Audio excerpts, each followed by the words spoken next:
नमस्कार दोस्तों, कई तैयारी यूट्यूब चैनल पर आप सभी का स्वागत है। संपूर्ण हिंदी विषय की तैयारी को आगे बढ़ाते हुए आज की क्लास में हम और अन्य महत्वपूर्ण प्रश्नों को करने की कोशिश करेंगे, जो कि अभी आपकी हाल ही में होने वाली टीजीटी पीजीटी परीक्षाओं के लिए काफी मददगार साबित होगी। तो ज्यादा टाइम वेस्ट न करते हुए शुरुआत कर लेते हैं आज की क्लास की। और अभी हाल ही में जो DTET+B टीजीटी पीजीटी की हिंदी की परीक्षा होने जा रही है, उनके लिए तो ये क्लासेस काफी जो है मददगार साबित होगी, क्योंकि उन्हीं DTET+B के सिलेबस के अकॉर्डिंग ही हम जो है प्रश्नोत्तरों को करते हुए आगे बढ़ रहे हैं। तो और अन्य स्टेट के अंतर्गत होने वाली टीजीटी पीजीटी परीक्षा या फिर कोई और परीक्षा हो जिसमें हिंदी साहित्य संबंधी प्रश्न पूछे जाते हैं, सभी के लिए ये हेल्पफुल रहेगी। तो देख लेते हैं प्रश्न नंबर 1।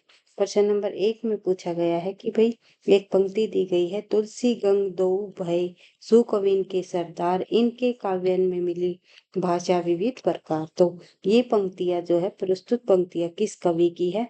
बिहारी, घनानंद, मतीराम या फिर भिखारी दास। तो आपको बताना है आंसर क्या होगा। तो इस प्रश्न का सही आंसर हो जाएगा भिखारी दास। भिखारी दास जी की ये काफी प्रसिद्ध पंक्ति है, इंपॉर्टेंट पंक्ति है, परीक्षा में पूछी जाती है। आगे बढ़ते हैं। फिर एक पंक्ति और दी गई है, जैसे कि खियन मंदिवे के मिस आनी अचानक पीठी उरोज लगावे। तो ये जो पंक्ति है, ये पंक्ति किस कवि की है? तो ये पंक्ति जो है निम्नलिखित में से भूषण पद्माकर बोधा या आलम की है। किसकी है आपको बताना है। तो सही आंसर होगा हमारा पद्माकर की। आगे बढ़ते हैं, नेक्स्ट क्वेश्चन हम देख लेते हैं। बिहारी सतसई किसके आधार पर रचित है? तो बिहारी सतसई नामक जो रचना है, वो किसके आधार पर लिखी गई है? तो ये आपको बताना है। बिहारी सतसई जो रचना है, मती राम सतसई, तुलसी सतसई या रहीम सतसई या गाथा सप्तशती। तो सही आंसर हो जाएगा हमारा गाथा सप्तशती। और बिहारी जी की ये मात्र एक रचना लिखकर बिहारी जो है संपूर्ण हिंदी साहित्य में प्रसिद्ध हुए हैं। आगे बढ़ते हैं। और ऐसा माना जाता है कि गागर में सागर भरने का कार्य किया है उन्होंने। आगे बढ़ते हैं तो देखते हैं प्रश्न नंबर 4। ओ हरामजादे के रचनाकार कौन है? एक सेकंड भाई। नेक्स्ट क्वेश्चन हमारा प्रश्न नंबर 4। ओ हरामजादे की रचना के रचनाकार कौन है? विषम साहनी, मोहन राकेश, संजीव या अभिमन्यु अनंत। तो सही आंसर हो जाएगा हमारा विषम साहनी। विषम साहनी जी द्वारा ये रचना लिखी गई है। आगे बढ़ते हैं तो देखते हैं। नेक्स्ट क्वेश्चन हमारा, डायन रचना के रचनाकार कौन है? मोहन राकेश, निर्मल वर्मा, निराला या फिर विषम साहनी। तो डायन नामक जो रचना है, ये भी जो है विषम साहनी जी की ही है। आगे बढ़ते हैं, नेक्स्ट क्वेश्चन हम देखते हैं। क्योंकि जल्दी जल्दी प्रश्नों की रिवीजन करेंगे हम भाई विद सॉल्यूशन के साथ। हमने काफी सारे प्रश्नों को कर लिया है, आप पीछे के वीडियो में जा करके देख सकते हो। अब एग्जाम तक हम जो है अधिक से अधिक प्रश्नों की इसी तरह रिवीजन करने की कोशिश करेंगे। और वीडियो पसंद आती है तो प्लीज वीडियो को आप लाइक करते हुए चले, ताकि नेक्स्ट क्लास बनाने का मुझे मोटिवेशन मिलता रहे। तो देखते हैं प्रश्न नंबर 6। शहर दर शहर कहानी के लेखक कौन है? शहर दर शहर नामक जो कहानी है, वो किसके द्वारा लिखी गई, ये आपको बताना है। रविंद्र कालिया, ज्ञान प्रकाश, गिरिराज किशोर, मनु भंडारी। तो आप आई होप आप लोगों ने आंसर लगा लिया होगा। तो आंसर हो जाएगा गिरिराज किशोर। आगे बढ़ते हैं तो देख लेते हैं। नेक्स्ट प्रश्न हमारा, दादी माँ कहानी के रचयिता कौन है? दादी माँ नामक जो कहानी है, अमरकांत के द्वारा लिखी गई या फिर कमलेश्वर या राजेश जोशी या फिर शिव प्रसाद सिंह। तो इस प्रश्न का आंसर हो जाएगा हमारा शिव प्रसाद सिंह। आगे बढ़ते हैं तो देख लेते हैं प्रश्न नंबर 8। पुल टूटता हुआ कहानी किसकी है? पुल टूटता हुआ नामक कहानी निम्नलिखित में से किसकी है, ये आपको बताना है। मृदुला गर्ग की है, मृणाल पांडे की है, शिवानी की है या बदी उजमा की है। तो आंसर हो जाएगा हमारा बदी उजमा की द्वारा लिखी गई है ये कहानी, पुल टूटता हुआ। आगे बढ़ते हैं तो देखते हैं नेक्स्ट प्रश्न। प्रश्न नंबर 9 पूछा गया है कि अमृतसर आ गया कहानी के रचयिता कौन है? अमृतसर आ गया नामक कहानी किसके द्वारा लिखी गई? भीषम साहनी या फिर यशपाल या निर्मल वर्मा या फिर जो है निराला जी द्वारा। तो इसका भी जो है हमारा सही आंसर हो जाएगा भीषम साहनी। भीषम साहनी जो लेखक है, काफी प्रसिद्ध हुए हैं और काफी सारी रचनाएं इन्होंने लिखी है, और एग्जाम में भी काफी प्रश्न इनसे संबंधित पूछे जाते हैं। आगे बढ़ते हैं प्रश्न नंबर 10। संविधान के अनुसार हिंदी भारत की राजभाषा कब बन जाएगी? तो संविधान के अनुसार हिंदी भारत की राजभाषा जो है 5 वर्ष बाद बन जाएगी, या फिर 10 वर्ष बाद, 15 वर्ष बाद, या कोई अवधि नहीं। तो ऐसा माना गया था कि संविधान के अनुसार जो है हिंदी भारत की राजभाषा हमारी जो है बनने की जो है कोई अवधि तय नहीं की गई। आगे बढ़ते हैं तो देखते हैं नेक्स्ट प्रश्न हमारा दिया गया है प्रश्न नंबर 11। प्रयाग से प्रकाशित होने वाली हिंदी मासिक पत्र प्रदीप के संपादक कौन थे? तो हिंदी का जो मासिक पत्र निकाला गया प्रदीप के संपादक आप लोगों ने सभी को पता होगा। आंसर क्या होगा? इस प्रश्न का आंसर हो जाएगा हमारा बालकृष्ण भट्ट जी द्वारा प्रदीप जो है पत्र निकाला गया। आगे बढ़ते हैं, नेक्स्ट क्वेश्चन हम देखते हैं। 12 बरस लो कुकर जीवे अरु 13 लो जिए सियार, बरस 18 क्षत्रिय जीवे आगे जीवन को धिक्कार। ये पंक्तियां किस रासो काव्य की है? तो आपको बताना है खुमान रासो की है, या फिर पृथ्वीराज रासो, हमीर रासो, या परमाल रासो। इस प्रश्न का सही आंसर आप लोगों को बताना है। तो आंसर हो जाएगा हमारा इस प्रश्न का सही परमाल रासो की ये पंक्तियां हैं। आगे बढ़ते हैं तो देखते हैं नेक्स्ट प्रश्न नंबर 13।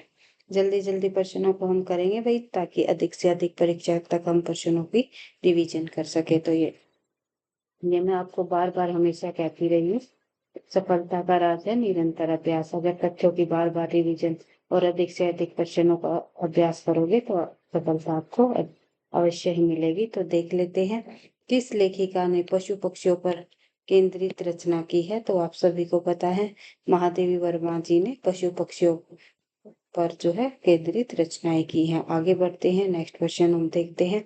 अपनी कहानियों में शॉक ट्रीटमेंट की तकनीक का प्रयोग किया है, किन्होंने किया है अपनी कहानियों में शॉक ट्रीटमेंट की तकनीक का प्रयोग? तो ये आपको बताना है, यशपाल जी ने, अज्ञे ने, काशीनाथ सिंह ने, या फिर कमलेश्वर ने।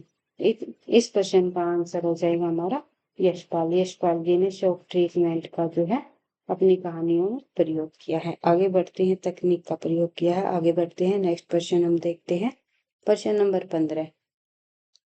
अज्ञे की कहानियों की विशेषता है। अज्ञे की कहानियों की विशेषता क्या है? इनमें से व्यक्ति का आत्म संघर्ष, समाज संघर्ष, अर्थ का असमंजस्य, या वृक्ष संघर्ष। तो अज्ञे की कहानियों की मुख्य विशेषता है व्यक्ति का आत्म संघर्ष। आगे बढ़ते हैं, प्रश्न नंबर 16 देख लेते हैं। पिता कहानी के लेखक है। पिता नामक जो कहानी है उसके लेखक कौन है, ये आपको बताना है। पिता नामक जो कहानी के लेखक है ज्ञान रंजन, निर्मल वर्मा, कमलेश्वर, या शिवानी।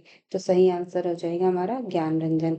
और अंत में आपको ये भी बताना है भाई आपके कितने परसेंट सही हुए, कमेंट बॉक्स में लिख करके अवश्य बताना है। आगे बढ़ते हैं, प्रश्न नंबर 17।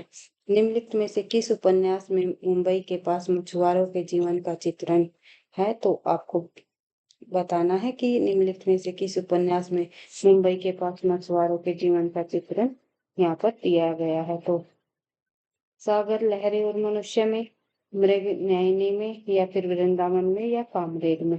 तो इस प्रश्न का आंसर हो जाएगा हमारा सागर, लहरें और मनुष्य। और ये जो है रचना किसकी है, किसका उपन्यास है, ये आपको कमेंट बॉक्स में अवश्य बताना है। सागर, लहरें और मनुष्य नामक जो है उपन्यास विधा की रचना है। ये उपन्यास किसके द्वारा लिखा गया है? आगे बढ़ते हैं तो देखते हैं नेक्स्ट प्रश्न में दिया गया हमारा मुक्तिबोध उपन्यास पर किसको साहित्य अकादमी पुरस्कार प्रदान किया गया? मुक्तिबोध जो रचना है उस पर जो है नागार्जुन को साहित्य अकादमी पुरस्कार दिया गया, या फिर जो है मुक्तिबोध को ही दिया गया, या सुमित्रा नंदन पंत जी को, या फिर जो है जैनेन्द्र कुमार को। इसका सही आंसर हो जाएगा हमारा जैनेन्द्र कुमार। जैनेन्द्र कुमार की रचना इन्होंने जो है मुक्तिबोध के जीवन पर लिखी। जैनेन्द्र कुमार जी ने मुक्तिबोध नाम से जो रचना उस पर इन्हें साहित्य अकादमी पुरस्कार प्राप्त हुआ। आगे बढ़ते हैं, नेक्स्ट प्रश्न हम देख लेते हैं प्रश्न नंबर 19। भगवती चरण वर्मा का पहला उपन्यास वतन पुनर्वा या फिर चित्रलेखा या अपने खिलौने। भगवती चरण वर्मा जी का इनमें से पहला उपन्यास कौन सा माना जाता है? ये तो सभी उपन्यास वैसे तो भगवती चरण वर्मा जी के ही है, लेकिन इनका जो पहला उपन्यास है वो पतन को माना गया है। आगे बढ़ते हैं तो देखते हैं नेक्स्ट क्वेश्चन। प्रश्न नंबर 20। प्रश्न नंबर 20 में दिया गया है, खड़ी बोली हिंदी का विकास किस भाषा से हुआ? खड़ी बोली हिंदी का विकास ब्रज भाषा से हुआ या अवधी से हुआ या दक्षिणी या अपभ्रंश? तो आंसर हो जाएगा हमारा इस प्रश्न का अपभ्रंश। अपभ्रंश भाषा से खड़ी बोली हिंदी का विकास हुआ। आगे बढ़ते हैं। और हिंदी की जननी कौन सी मानी जाती है? वो है संस्कृत। आगे बढ़ते हैं। थोड़े से जो प्रश्न उत्तरों में जो थोड़ा सा भी जो है अंतर आता है तो उसको साथ साथ आप रिवाइज किया करो, ताकि जो है आपको याद रहे। आगे बढ़ते हैं। नेक्स्ट क्वेश्चन हमारा, हाड़ौती राजस्थानी की के किस क्षेत्र में प्रचलित है? हाड़ौती राजस्थान के किस क्षेत्र में प्रचलित है, ये पूछा हुआ है। हाड़ौती जो है, हाड़ौती जो बोली है वो राजस्थान के किस क्षेत्र में प्रचलित है, ये आपको बताना है। कोटा या बूंदी में, डूंगरपुर या बांसवाड़ा में, जोधपुर या पाली में, या फिर जोधपुर या बीकानेर में? तो सही आंसर हो जाएगा हमारा कोटा बूंदी। आगे बढ़ते हैं। नेक्स्ट क्वेश्चन हम देखते हैं। भैंसी भवानी के तव सेवा लगे, करण पढ़ावा छूटी, पंक्तियों के रचयिता कौन है?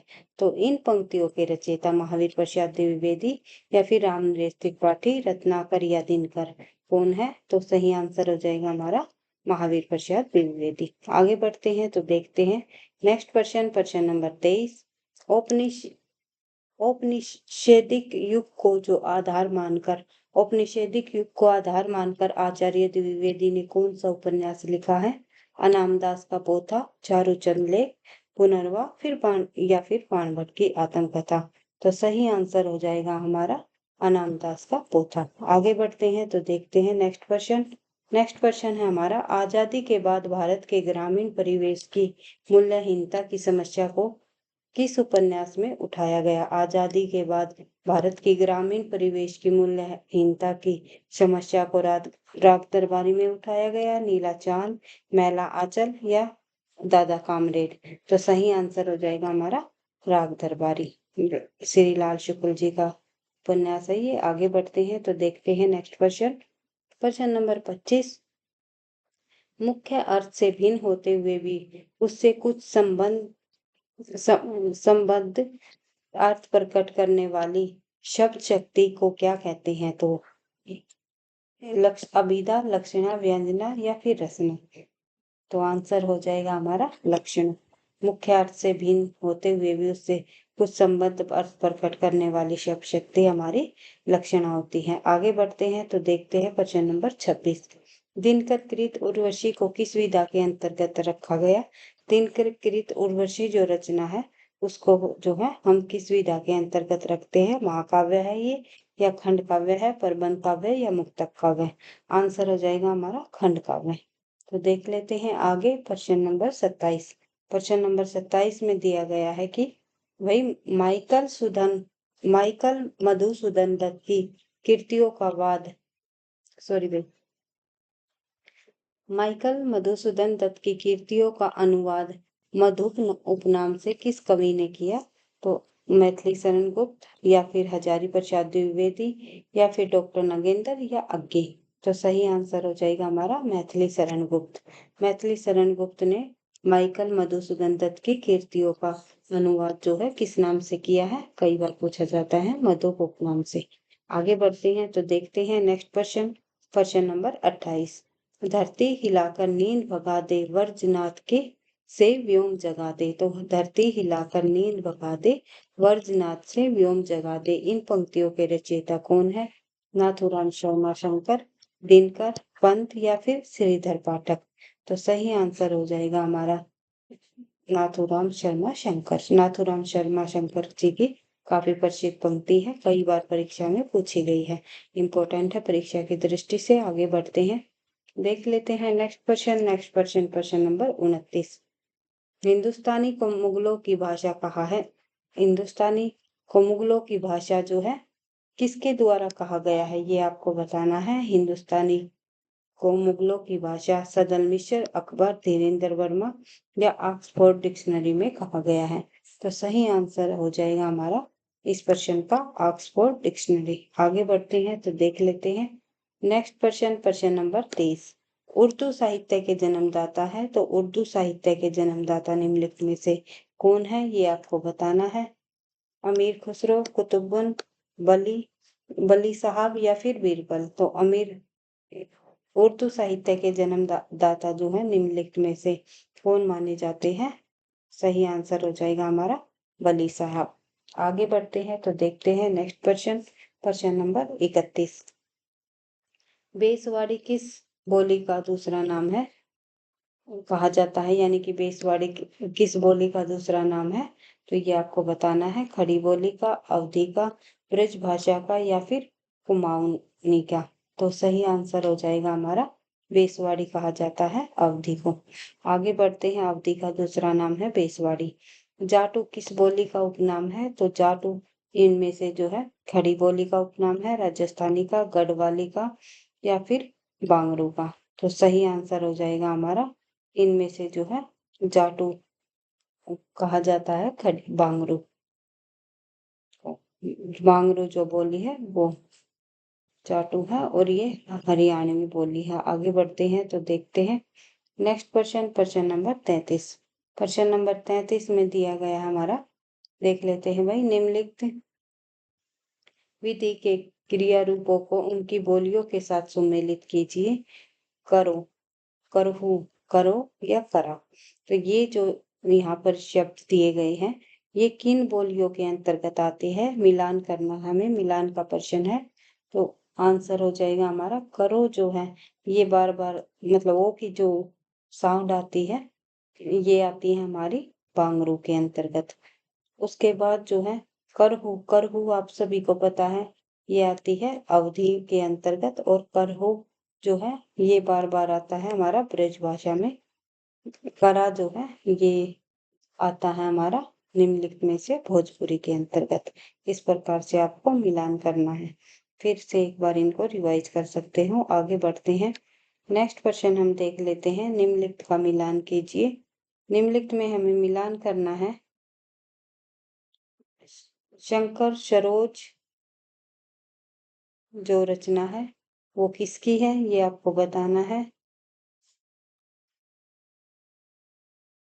इसका मिलान हो जाएगा हमारा नाथुराम शर्मा से। ए का मिलान होगा नाथुराम, ए का मिलान होगा 4 से। ए का मिलान होगा भाई 4 से, ये आपको ध्यान देख लेना है।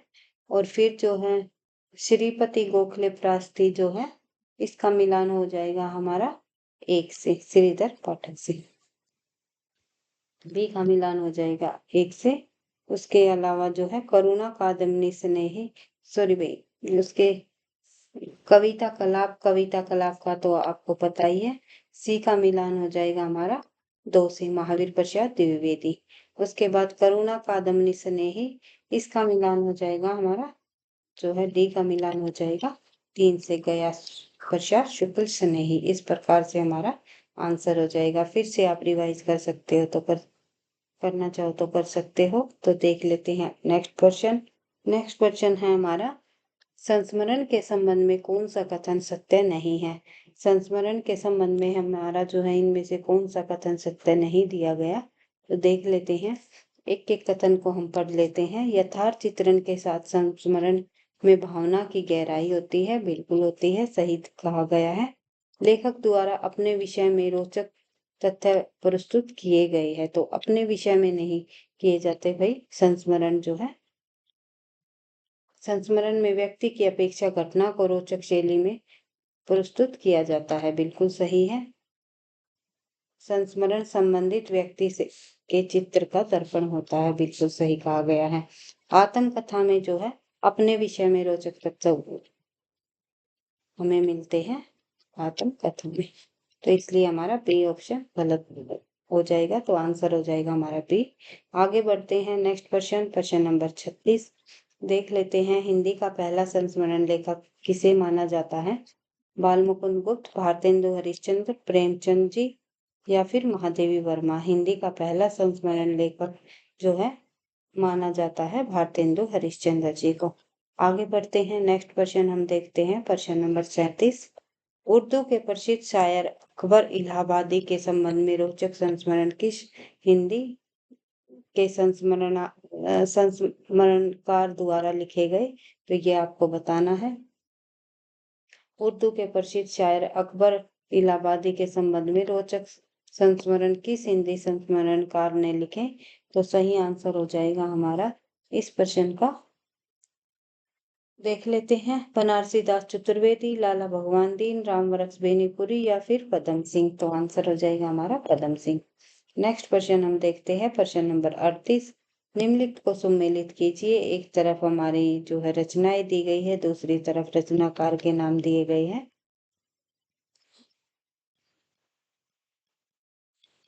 तो हमें बताना है किस प्रकार से हमारा सही सम्मिलित होगा। तो देखते हैं, ए का हो जाएगा हमारा जो ए भाषा योग वशिष्ठ है, इसका आंसर होगा हमारा 3 से। राम प्रसाद निरंजनी जो है इसके लेखक हैं। फूलों का गुच्छा आप सभी को पता है, फूलों का गुच्छा जो है भारतेंदु जी द्वारा लिखा गया है। आगे बढ़ते हैं, जीर्ण जनपद जो रचना है वो किसके द्वारा लिखी गई? जीर्ण जनपद नामक जो रचना है वो बद्री नारायण चौधरी प्रेमभंज जी की है। तो उसके बाद डी का हो जाएगा हमारा देवयानी। तो आपको पता ही है, ठाकुर जगमोहन सिंह जी की रचना है, काफी प्रसिद्ध रचना हुई है। आगे बढ़ते हैं, इस प्रकार से आंसर हो जाएगा, आप इनको फिर से रिवाइज कर सकते हो। नेक्स्ट प्रश्न हम देख लेते हैं, प्रश्न नंबर 39। प्रश्न नंबर 39 है हमारा, आलोचना पत्रिका के संपादकों का सही अनुक्रम क्या है? आलोचना पत्रिका के संपादकों का हमें सही अनुक्रम हमें देख लेना है। सबसे पहले देख लेते हैं,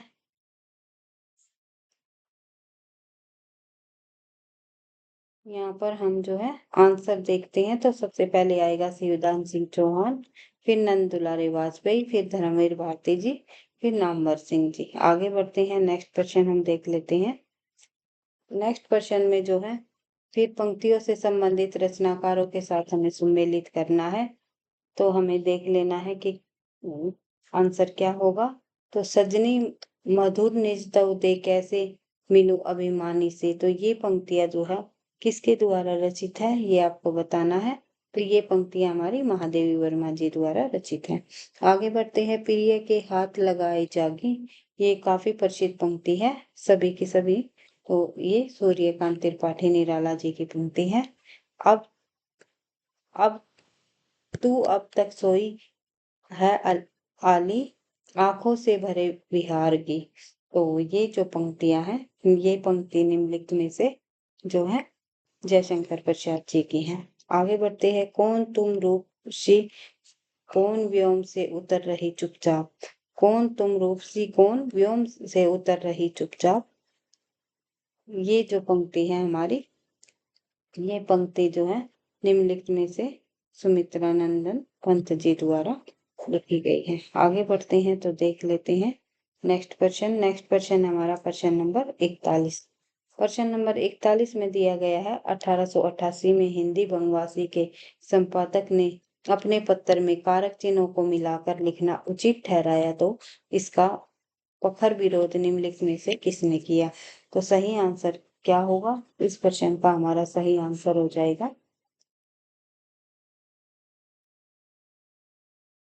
एक सेकंड।